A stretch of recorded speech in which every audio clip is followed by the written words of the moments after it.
Good morning, good evening, or whatever time your anxiety peaks. Because today's headlines are once again asking the questions: are we living in a simulation? And if so, who gave the intern the controls? No, seriously, because whoever's in charge just hit randomized chaos and went on lunch. In today's episode, missiles that break the rules, a capital city turning into a water park nobody asked for, and because reality has completely given up, a billionaire space race that feels less like innovation and more like a midlife crisis with better funding. Strap in or don't. Honestly, at this point, what's the difference? So, North Korea has tested ballistic missiles again, but this time with cluster-style payloads. Now, if you're unfamiliar, cluster munitions are basically the military version of saying, what if one bad idea, but it explodes into many smaller bad ideas? They're so controversial that most of the world got together and said, let's ban these. And North Korea went, cool, we're going to do the opposite of that.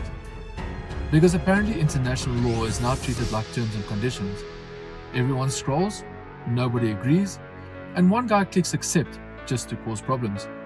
At this point, missile testing feels less like defense strategy and more like a YouTube channel chasing engagement.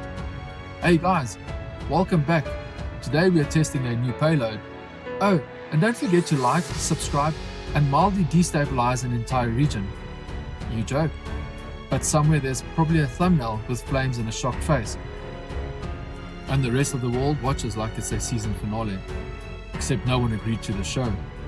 And the stakes are everything. But don't worry, because if the sky doesn't get you, the ground's been working overtime. Over in Wellington, New Zealand, severe flooding has turned the capital into something between a disaster zone and an accidental theme park. And not even a good theme park. No rides, just consequences. Roads underwater, landslides cutting off neighborhoods, and infrastructure basically saying, I'm tired, boss. And you know, there's still that one guy in shorts going, honestly, mate, it's just a bit of rain.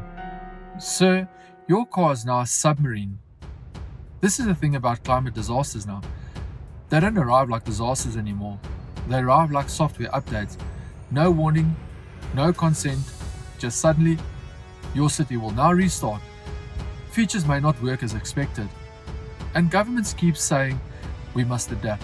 Adapt to what? Boating to work? Sorry I'm late, boss. The highway is now a river. And my Uber is a guy named Steve with a kayak and emotional resilience. At this point, weather apps don't predict anymore. They just vaguely apologize. Chances of rain? Yes. Chances of chaos? Also yes. Good luck. But hey, while parts of Earth are flooding, sinking, or quietly giving up, the billionaires have a plan. Because the private space race is heating up again. Yes, while the rest of us are checking flood warnings and global tensions, the ultra-rich are looking at Earth like it's a phone on 2% battery. No, it's fine. I've got a charger. It's just on Mars. You've got billionaires launching rockets, talking about the future of humanity, which is a very poetic way of saying, we've seen the Greek project and we're leaving early. It's incredible. We've spent decades asking, how do we fix the planet? And the answer turned out to be, what if we just didn't stay? That's not innovation, that's ghosting on a planetary scale. At this rate, Mars isn't a destination, it's a backup drive. Yes, Earth is corrupted.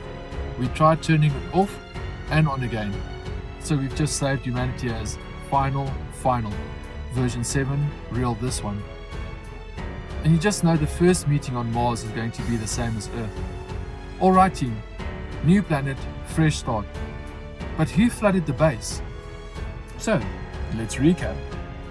Missiles that multiply chaos, cities turning into swimming pools, and billionaires test driving their next exit strategy. Which means the real question isn't what's happening to the world. It is, who's running quality control on reality? And why are they clearly working from home? Because right now, Earth feels like that one group chat where one person is setting off fireworks indoors, another has flooded the kitchen, And a third is already outside saying, guys, I've actually made other plans. So, stay informed, stay dry, and if anyone offers you a one-way trip to Mars, just ask one question: is there Wi-Fi? Or are we just taking our problems with us? Good night, and good luck surviving the patch update. If you like our content, hit the like, subscribe, and notification bell for daily updates.